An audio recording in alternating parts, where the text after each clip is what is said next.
So x squared minus 2x minus 24 is equal to 0.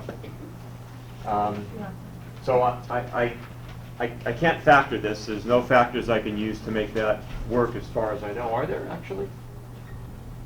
What about, I could have used -6 and 4, couldn't I? That would factor it out, wouldn't it? So this is kind of a crummy question to use to complete the square, but they say do it that way, so we'll do it that way. Is that going to work? It has to. Let's try it. All right. So if I'm going to complete the square, first I'm going to add 24 to both sides. So I'm going to have x squared minus 2x plus blank is equal to 24 plus blank. You know, I like to write the blanks in so that I can see, remember to complete the square. And if I want to complete the square, then I have b over 2 squared. So my b is -2 over 2 squared, which is going to be 1. So I'm going to add 1 here, and I'm going to add 1 there.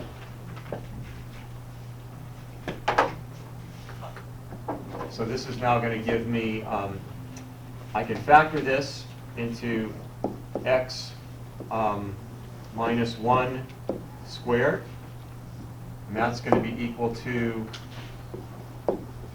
25, right? Okay. So if I take the square root of both sides here,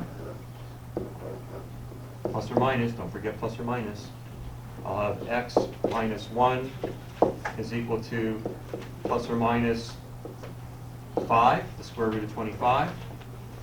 So x minus 1 is equal to 5, or x minus 1 is equal to -5, and that gives me x is equal to 6, and x is equal to -4.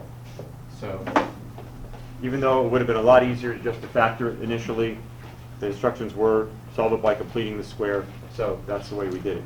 Because completing the square, you can solve any quadratic equation by completing the square. It is just like the quadratic formula. It'll work every time. It's a perfect method to use. Not necessarily the easiest, but it always works.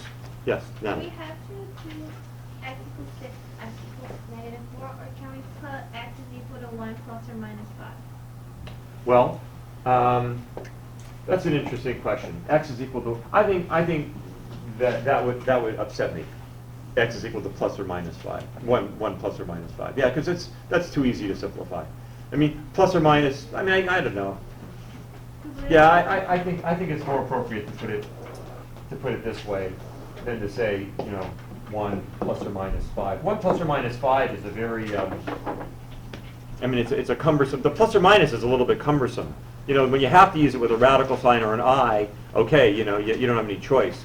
But when you can say 4 or 6, I mean, you know, if your mom sent you out to buy some eggs and she says, oh, buy me 1 plus or minus 5, you know, eggs. I mean, I think I'd be a little bit irritated, you know. What do you mean? 4 or 6, what do you want? Yes, sir. On the test, are you